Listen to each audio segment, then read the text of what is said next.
and how it manifests in symptoms and behaviors in the youth that you all so graciously work with. And I want to take this opportunity to acknowledge the great work that you all do, first and foremost, of embracing these youth members who have just gone through a lot, to say the least.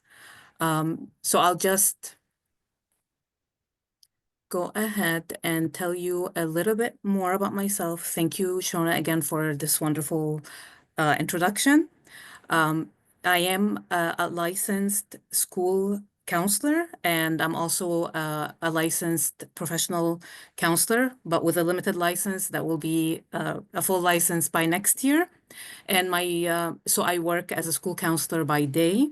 And I'm actually, this year, I got promoted to be the coordinator of school academic counseling at our district. So I oversee all the counselors in the district, and I still work one-on-one with students as well. And by evenings, I am a trauma therapist. I mainly see adults, but as you see, my focus during my graduate degree was on refugee mental health, and I was actually a co-author of a research study that investigated some of the mental health needs and how they're met in the U.S. and what needs to be added to enhance them. I'm also a proud wife, a mother of two, and I included this because I know all of you have different roles besides the reason of your presence today. And I just want to acknowledge that it's you're miracle workers for giving yourselves to your families and your loved ones, and then to those individuals who are in high need. So at the outset, let's just discuss what trauma looks like or what some of your youth may present with. It Trauma doesn't have one look. It can present in many different ways depending on genetic factors, personality factors, the type of trauma. So there is an interaction of the environment and the events and who we are. It's the nurture versus nature argument. So the nature of the individual youth, and then how their nature interacted with the environmental circumstances around them.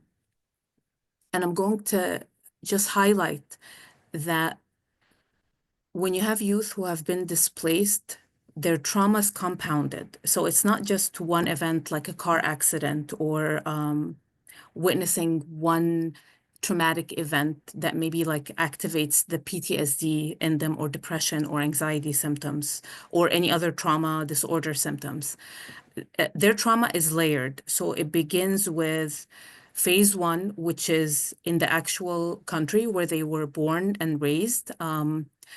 Maybe horrific incidents that they've witnessed, death, hearing bombs go on, disturbances, buildings being destroyed, or just hearing about it, and just living in that fear.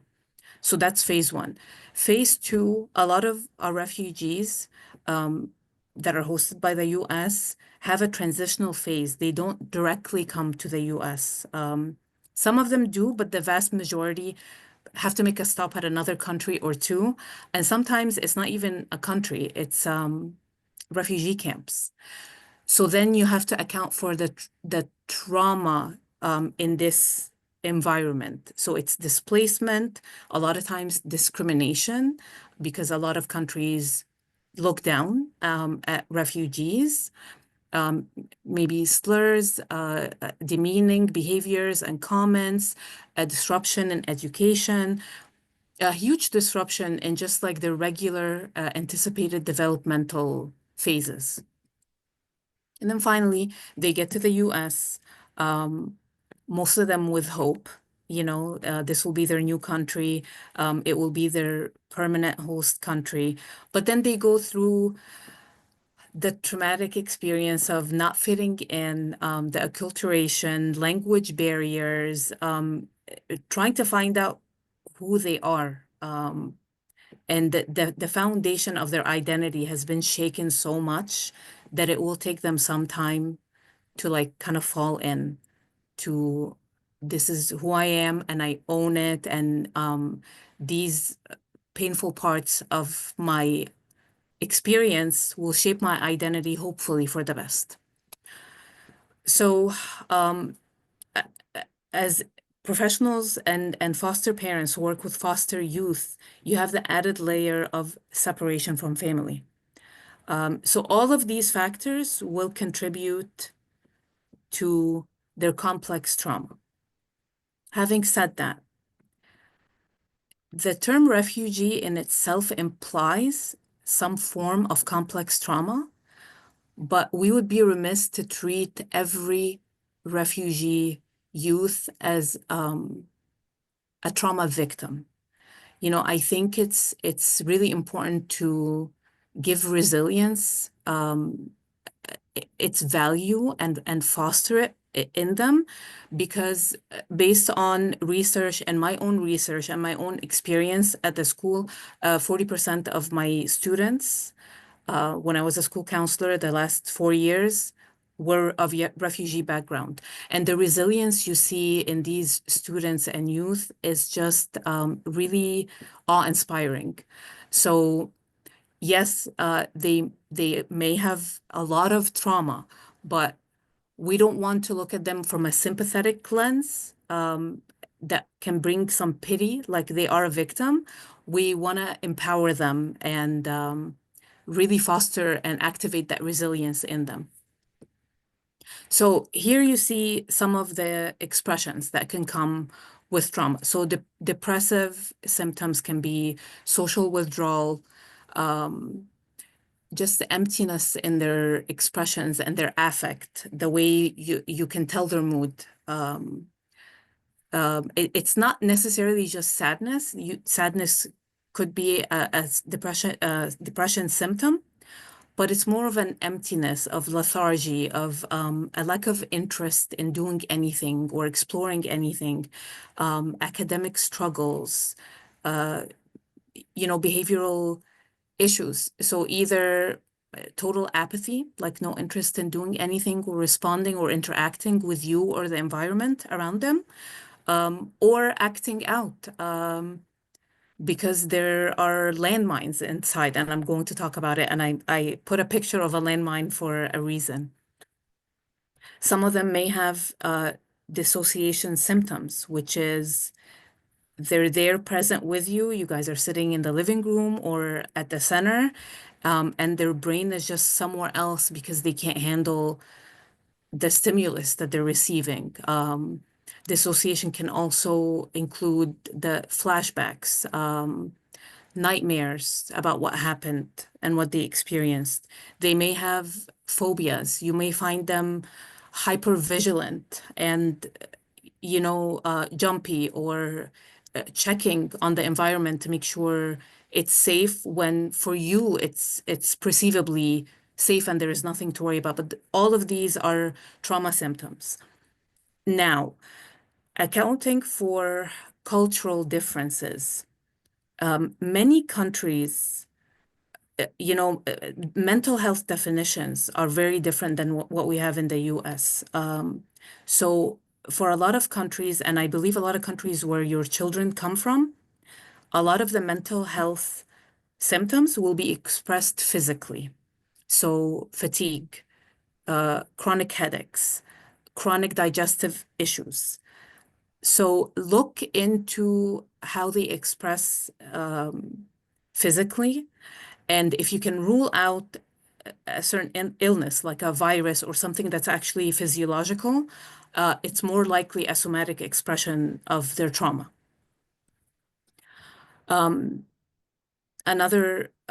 Other symptoms or feelings that they may experience is guilt, especially survivor's guilt, if some of their loved ones have been victims of the conflict that led them to be displaced. shame and just it's attached to their self-esteem and their self-worth, and if they're worthy of actually living this life and enjoying opportunities, and helplessness because they have experienced a tremendous amount of helplessness through what they went through and a total loss of control over their environment, their decisions, their schoolwork, being in contact with their families, friends, etc.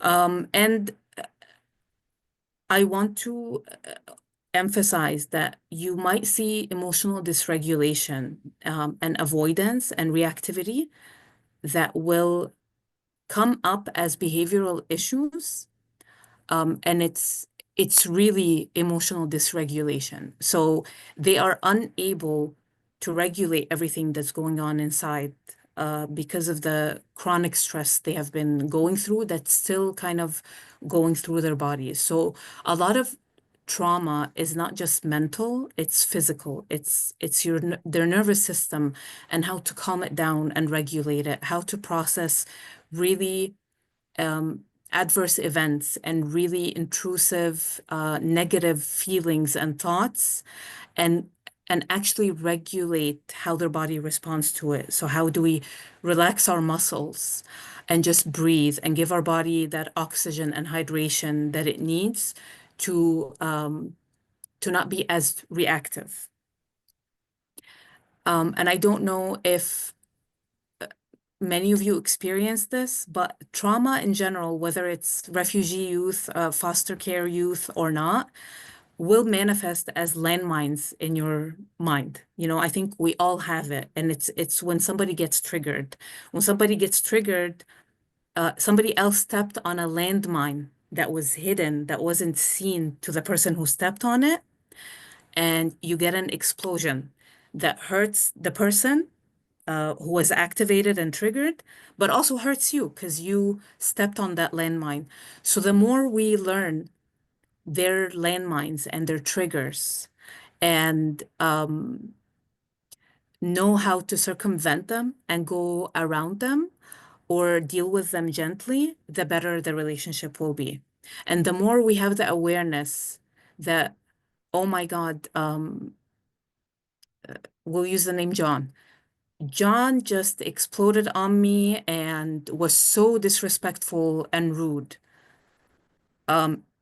If we are in a mindset that we just stepped on a landmine, we will approach John with a lot more empathy and trying to understand and curiosity to understand what just happened. What did I trigger in you? Rather than take it personally and have that divide between me and John. And as I said before, resilience, resilience, resilience. We are going to do our best to foster resilience in them, give them hope for that future.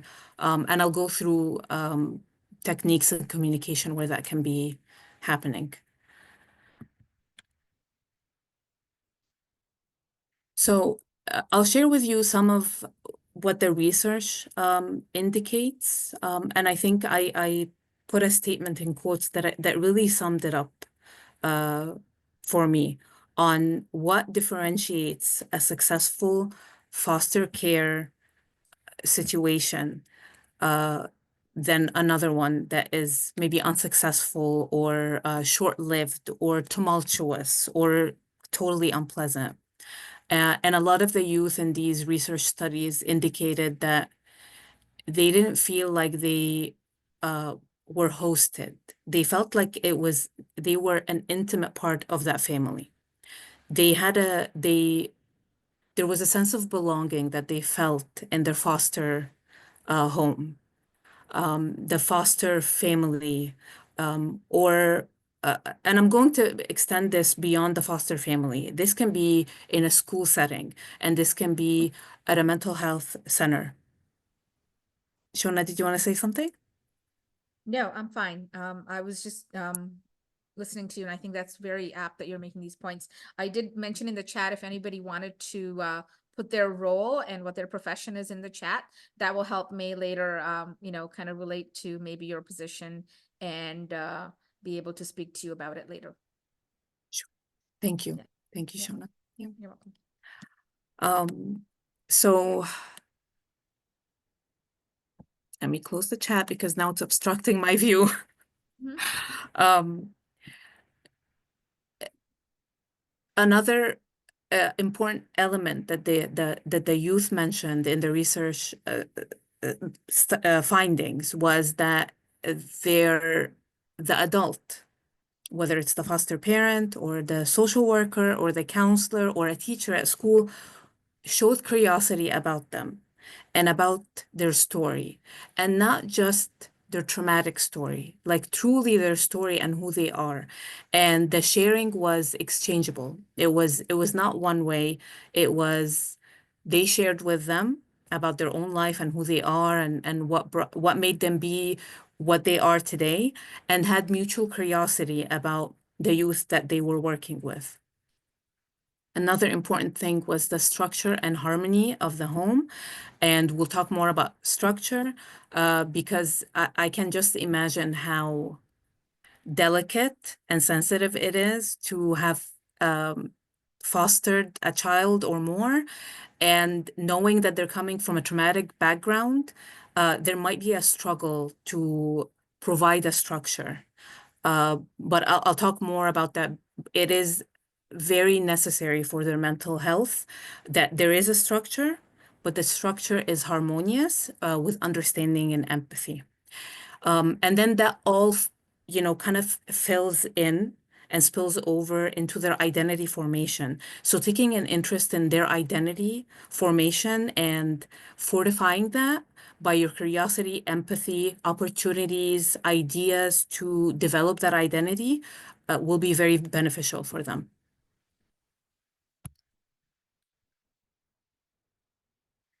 Okay. So I do want, I don't know if before you read, I don't want you to read. Is it okay, Shona, if they type in the chat or Absolutely, speak? Oh, yes. If you have okay. any comments or questions for May as she's going through the presentation, please feel free to type that on the side. And if you also want May to address something later on or during or have a question for some of the points that she's making, please, interject on the chat and she can comment on that as we go along, and I can let her know there's a question or comment on the chat. Yeah. I also wanted to ask them to see what they think. Yes. So the next slide will cover parenting styles. And I know not all of you are foster parents, but I think it's the understanding parenting styles is beneficial to professionals across the board as well. Whether it's teachers, caseworkers, social workers, counselors, it's just having that style in how you interact with children and youth. So I'm going to ask you, there are 4 styles. One is authoritarian, and that is high expectations, but low involvement or responsiveness to the children. One is authoritative, which is high or clear expectation and high involvement and responsiveness with the children. There is uninvolved, which is low expectations, low involvement, and then there is a permissive style, which is low expectations and high responsiveness. So if you guys can just start typing up out of the 4 styles, what do you think is the most effective? Authoritarian, authoritative, uninvolved, permissive.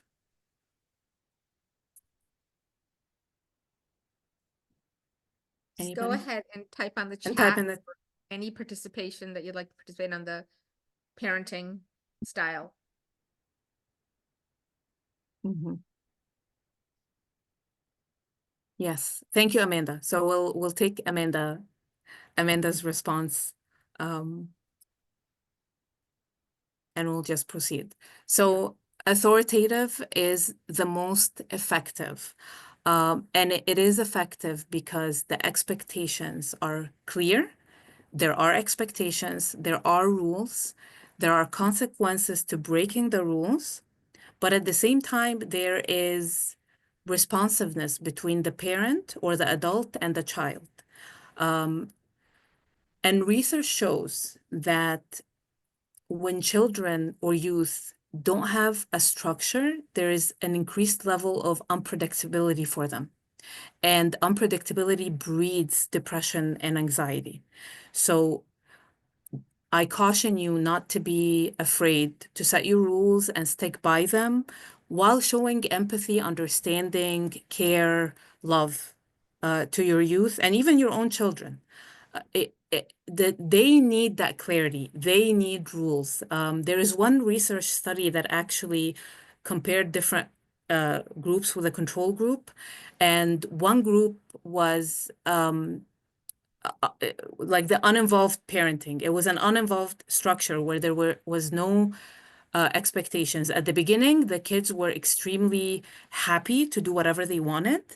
And then after that, you see that they started presenting with depressive and anxious symptoms, and they actually would ask about what do you guys want us to do next? We need some direction. So yes, children and youth fight us adults, especially teenagers, on rules and standards because they are unaware of how much they need them. So once we go over that initial struggle, that power struggle, and they see that we are firm in our convictions, and firm in our expectations, it really just kind of gives them a roadmap on how to proceed with you with more predictability, especially with foster care youth who have had an immense amount of unpredictability in their history. And May, there is a question there from Barbara Vickers. She's saying, are there ways to help a foster parent who tends to be authoritative Yeah. with low responsiveness to become more responsive? Yes, yes, there is. So that would be a better description for authoritarian. Authoritarian parenting style is when there is a structure, expectations, but the responsiveness is low. And we will go, this is what I'm about to cover right now. So self-awareness is going to be key in your work with the youth who you're working with. So what are your own traumas? What are your own triggers and landmines? What is it that you are fearful of? I'm sorry, Barbara, was it unresponsiveness from the parent or the child? From the parent, like if there's just doesn't seem, if the parent is authoritative but doesn't necessarily interact a lot with the child. Okay, okay. So that parent, and I think there can be a whole workshop on just like our own self-awareness as providers or foster parents on what is it, what is the anxiety about being more responsive and what is blocking connecting with that youth, because children and youth and teenagers will be a lot more respectful of rules and a lot more respectful of you and your needs and your likes and dislikes if they feel like you are connected with them. If you are genuinely curious about them, have their best interest in heart. So it really depends on what the reason is for the parent to be kind of hands off and just comes in when it's rule time or like rule enforcement time. And I'll talk about that in the next few slides. So as you see right here, I think this also answers the question. It's emotional awareness of yourself and the child. It's that connection between you and the child that has to be genuine. Active listening, like really hearing them out and listening to what is in between the lines of what they're saying. Having the emotional language to express yourself and teaching them that emotional language to express themselves and collaborating on solutions together. These are all ways to make it more of a cohesive family or like team-like environment that's connected rather than a sergeant giving out commands, which we know children with trauma or without do not like and don't respond to. Sorry, guys, my arrow's not working. I have to do it manually here. So how do we do that? How, like Barbara asked, how do we become more responsive? We can be empathetic individuals, dismissive, or sympathetic. And I think a lot of us fall in the trap of being sympathetic, which can further perpetuate maybe some of the demeaning experiences that the foster youth have gone through. Because when you're sympathetic, your affect is kind, right? But there is judgment in it. It's more of a pity, and not on you're not both on an equal level. It's not horizontal, it's more vertical. So sympathy is like you looking down at the other individual and pitying them and feeling like they're a victim. So we always want to focus ourselves, our senses, our mindset on empathy. How do we grow that empathy? It will start through communication. And when you lead with empathy, you'll be met with more favorable outcomes, and that bicyclical dynamic will motivate you more as professionals and parents to be more empathetic. Like, you will get that positive response and more peaceful environment, and it will kind of motivate you to keep practicing more empathy. So let's take communication, because our empathy is going to transmit through our communication, whether it's body language or active communication. Try to shy away. Let's all become therapists. Let's shy away from direct questions. Have you done your homework? Because that's intimidating, and it right away it puts the recipient on defense, right? Even if they finish their homework, it's like it's an alert. So more open-ended questions. What was your homework today? Oh, okay. So was the math homework difficult for you? Oh, I haven't done my math homework yet. Do you need help with it? Is there something preventing you from starting it? So making it feel less intrusive and intimidating, and try to formulate your questions by being interested versus judgmental. And that will all fall back to your mindset. If you catch yourself having any negative emotion as you're interacting with your youth, just take a minute, pull back, check in with yourself about what's really bothering you, and think about the outcome that you desire. If the outcome you desire is for your youth to get up and do something or do their homework, then get in that mindset to encourage them to do it, to motivate them to do it, rather than directly asking the question or making the order and having them shut down, okay? Be alert, catch things in passing, observe their behaviors, how they interact with your other children, their mood when they come back from school, or when they wake up, or before they go to sleep. And I want to remind you, if you're listening to your youth, it doesn't mean that you agree with them. So don't worry about feeling that you're losing your control, because if you listen, it's going to make them think that you're agreeing with them. You can listen actively, take it in, and always come back with your own authoritative style of you're going to make it look like you're convincing them, but really you're just having a logical, rational discussion with them, or an exchange. It doesn't have to be a discussion. But, in the next slide, it will differentiate between because I told you so, and because this will help us in the long run, or this will make everybody in the household happy, or this will be great for your future, when it comes to schoolwork, or things of that nature.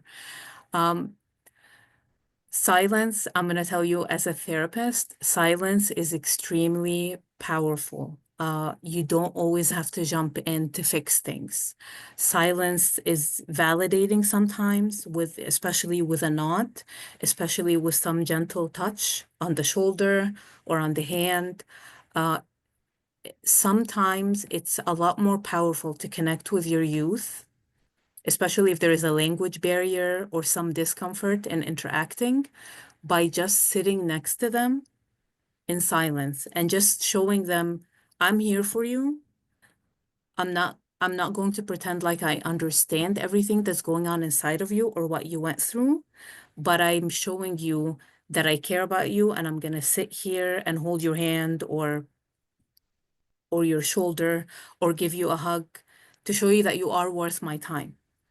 And then on the other end, empower them with some tasks. And uh, we can empower children by assigning them chores, whether they like it or not. At some point, they were going to be empowered when they feel like you can depend on them and they're meeting your expectations.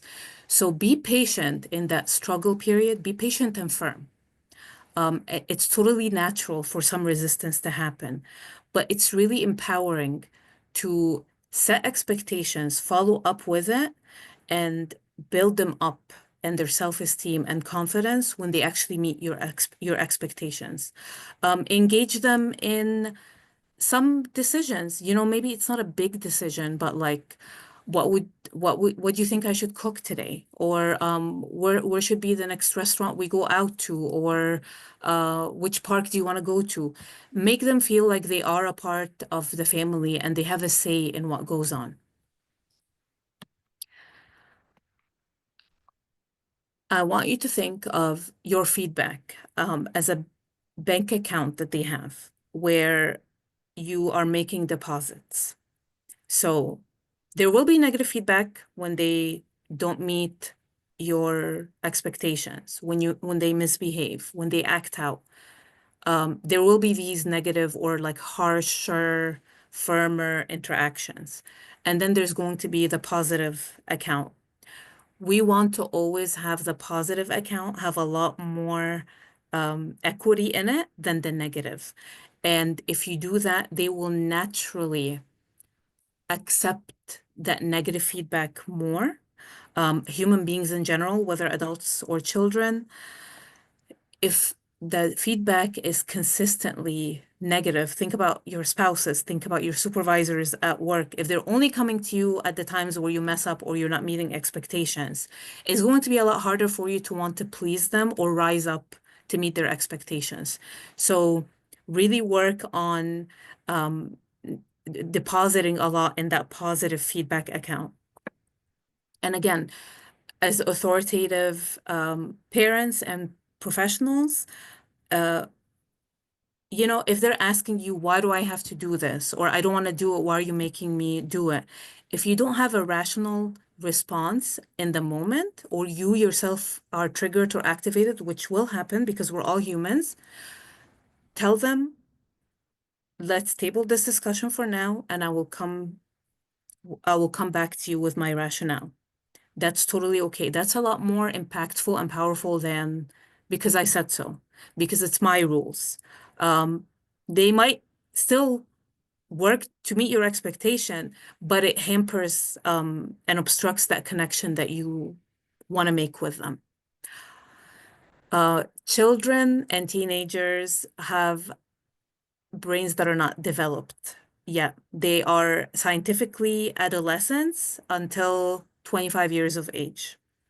And I want reflect back on yourself, before you became 25. I think 25, there is this newer sense of like, oh my God, I need to be a good decision maker and get my life together, in varying degrees between all of us. But I'm saying this to let you know that it's completely acceptable. It's expected for you to keep repeating yourself because their brains cannot physically and physiologically hold on to information, especially information that the brain dislikes. So rules, expectations, things they have to do, but they don't like doing. their brain is not going to hold on to that. So it's completely natural for you to repeat your expectations and what the consequences will be. And that will really reduce your stress level, and you being triggered when you think, oh my God, I already reminded her or him to do this 100 times. Yes, that's normal. That's it. When you normalize it, it will reduce your stress level. And when your stress level is reduced, you'll be able to be an authoritative parent a lot more successfully. Again, I'm going to repeat how important it is to manage our own stress, to identify, am I stressed out because of the day I had at work, or something my sister told me, or something that happened between me and my husband? Or am I stressed out because I'm watching this child do nothing and not respond to me and, break down or something like that? Pinpointing our stress source in itself will reduce your stress, and it will make you more rational when you are approaching your foster children or your own children or anybody in your life for that matter. And if we start as adults by regulating our emotions and modeling that to them, they will have an easier road to actually acquire these skills. But if we are reactive also and lose it quite often, we're modeling behavior that they will believe is acceptable, and they will throw it back at us or in other environments like their school. So take your time, check in with yourself, and it's for your benefit and their benefit. I mentioned it before, but it's really important to have a cachet, like another account of emotional language. So knowing how to express feelings with different words yourself and modeling that and teaching it to them will make the communication between you and them a lot more harmonious and connected, because you can pinpoint the problems and you can hear each other out. And because we know that a lot of children and even adults who don't have emotional language and terminology have a really have this polar end of like moods, or expressions. It's either really intensely negative or stable positive. But we want to be able to experience with them and express a wide range of emotions, to pinpoint, like if you guys see at this cycle, there's going to be a difference between a youth who is sad because they're lonely than a youth who is sad because they're bored. So pinpointing what the exact emotion is will help you troubleshoot it. Another thing that's highly important in communication in general with them and with others is trying to change your communication style from you statements to I statements. You statements tend to be accusatory. They put the person across from you on the defensive. And I'm sure you all experienced saying something with all best intentions, but you said you, and the person across from you is defensive. And you're like, what did I say? I'm just giving you advice. But it's the wording. So the intention can be perfect, very well intended for their best benefit, but the wording or like already implies that they're not doing something right, or they're not good enough in something. So when you use I statements, I feel like this would be better for all of us. Or I feel like something is going on with you instead of what's wrong, or no, you're not okay. What's going on? That is also, it provokes defensiveness. So I feel like you're different today. I feel like you need something that you're not finding here. Will facilitate the discussion or the openness a lot more. This is my last slide, so I'll run through it for the sake of time to open it up to questions. But again, mindfulness of yourself and you modeling it to them. And there are a lot of mindfulness activities that children can do, planting, cooking, taking walks, depending on the weather around you, connecting with nature if that's possible.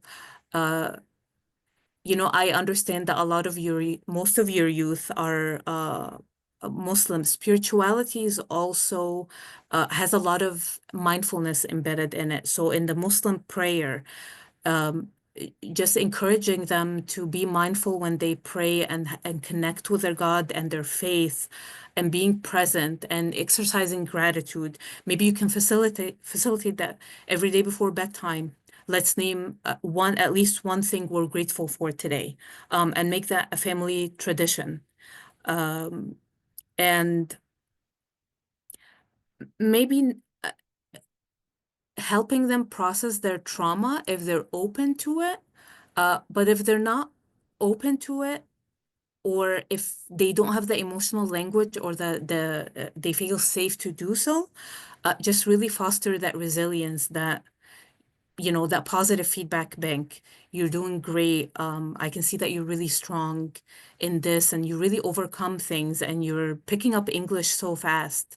And the last thing that I believe is magical, create safe words. And I urge you to create safe words that you in their own language to show your curiosity about them and your interest in their background, to de-escalate certain situations. So if they are talking back to you, if they have a habit that you're not very thrilled about, instead of you saying stop doing this or reacting to it, come up with your youth with a safe word that when you say it, it will just gently trigger their brain of, uh-oh, I need to back down. I need to stop. I need to focus. Whatever. With one of my students who has been diagnosed with ADHD for a couple of years, and this kid is wonderful, but he's super active, and he's always, distracted and off task. Our safe word is self, and it triggers with him focus on self and your own assignment because that impacts your grade and your future, and it's all about you and yourself. So things like that. I hope this was beneficial, and let's tackle some questions.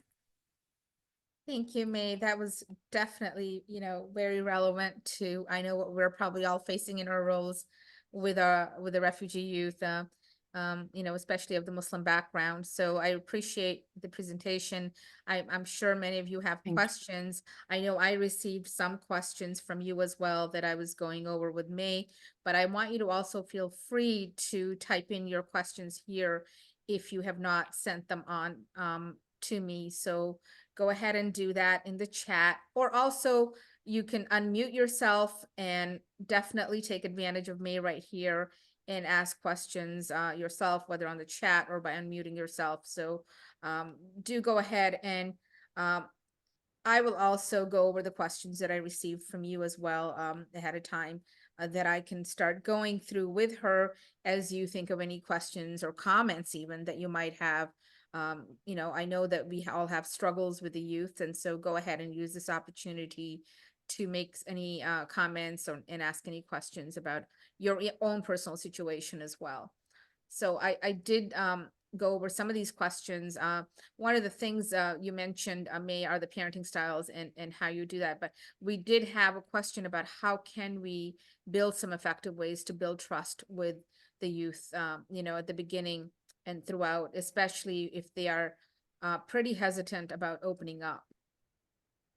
So trust will take time and will vary from individual to individual.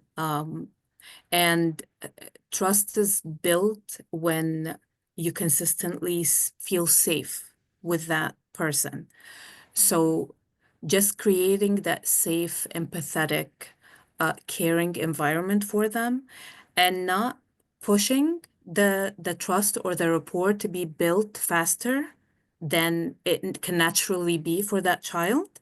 Just set your foundations of a safe environment with them. of demonstrations of genuine care toward them, and kind of sit back and let them come to you. Other ways to facilitate it, like I mentioned, is your genuine interest in their story or what they like, what they dislike. You sharing with them. I think an excellent way to build trust is if you want someone to be vulnerable, you have to be vulnerable with them first. So maybe share some of the things you went through, of course, age appropriate. Um, you can share with them how your day at work went. Just and don't expect responses right away, but open that door with your vulnerability first, and over time that will start trickling in. Great, yeah. I think you've already mentioned a question that I had, which are what are some specific phrases or approaches to avoid or use when addressing the youth? And you mentioned not using I statements and, making it about them. So that's great. I think you went over specific phrases in your presentation. Are there any that you should, any further ones that you recommend avoiding? Or I know you went in depth about it in your presentation when addressing the youth. And in terms of cultural sensitivities. Um, so it's really, I think the shift in using I statements instead of you statements will be powerful. The use of safe words will also be uh, less threatening and safer. And then according to their age level or maturity level, actually, because you will have some 10-year-olds who are mature and they know that they're mature as a 16-year-old.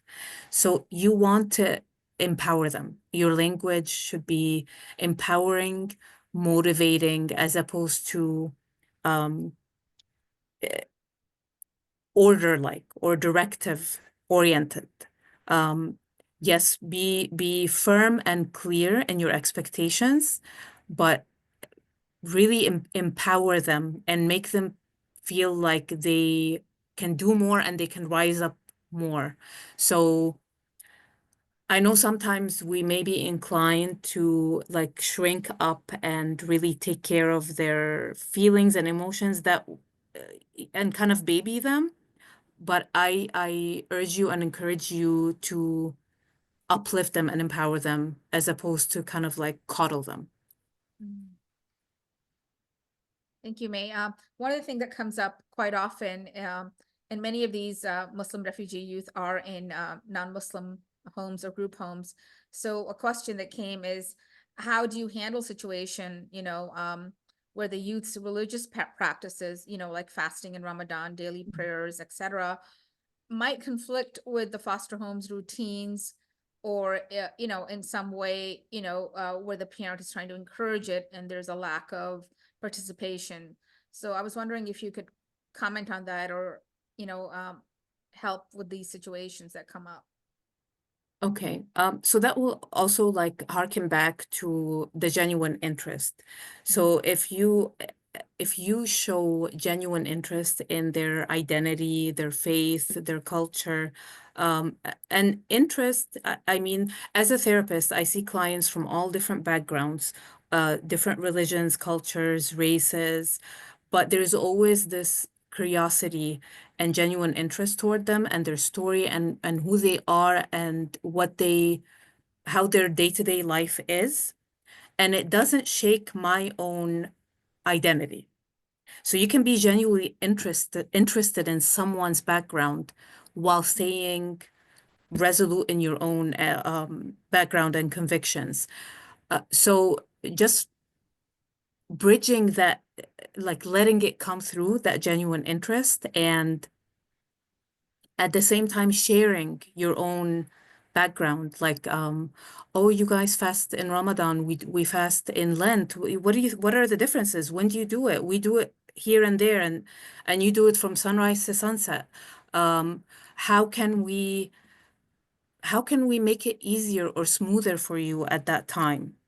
uh okay, well, what if I can't handle that day? Can you take over? Or so have this collaborative relationship with them where their practice is important to you and important for you to facilitate for them, but at the same time, you're empowering them with their own responsibility toward maintaining that as well. So it's not all on you to make sure that they do it. They're a stakeholder and they have something to contribute toward meeting that. Absolutely. And I think because you've worked in schools and with, school communities, are you aware of, and how can schools or community programs support these Muslim refugee youth to integrate while preserving their identity? Definitely. So schools and the Department of Education in Michigan, they have strong laws to safeguard refugees, their transition into this educational system, facilitating their academic development, and being more lenient about expectations and providing services. So make sure your students are getting the academic support.